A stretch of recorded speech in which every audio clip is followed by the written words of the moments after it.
Yes, Israel has the right to defend itself from outside threats, and he draws the comparison to what would you do if you were in the United States.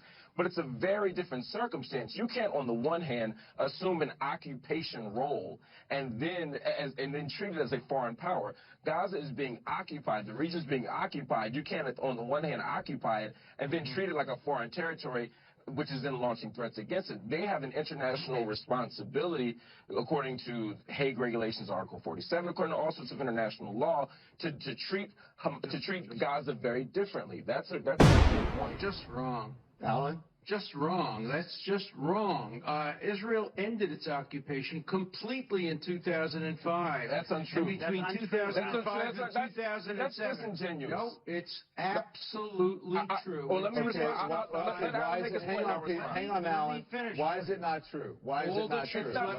It's not true. It's not true because there are international standards for occupation. They still control electromagnetic space, the airspace, the naval space, the population registry. Every single measure of occupation they meet, they satisfy all the conditions for occupation. The United States government, according to the United States government, Israel occupies Gaza. Exactly. Well, no, we're not talking about now. We're talking about 205, 207. And by the way, if that was the policy, then we'll never get a two-state solution because Israel will always have to have some military presence in the West Bank as a security border. That is an unconditional requirement for Israel's success. Both of your speakers have very short memories.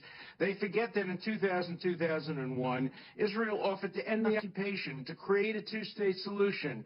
Arafat said no. In 2007, Olmert offered to end the occupation, create a two-state solution. Abbas did not respond. You have to remember that occupation can continue until the military threat is over. That is clear under international law. Okay, well, Alan, okay, so now you're at least conceding the fact that there is a military occupation. A moment ago, you were not. There is no military occupation in Gaza. There is in the West Bank. Don't put words in my mouth. Olmert is part of the Israeli government. He offered them a state. They did not accept it. They now regret it. And I wish we can finally have a two-state solution with peace on both sides. Peter? I know Benjamin Netanyahu, he is in favor of Mark, go ahead. There's nothing more frustrating than this idea somehow that the Palestinian people had the opportunity for Shangri-La and instead turned to violence and destruction.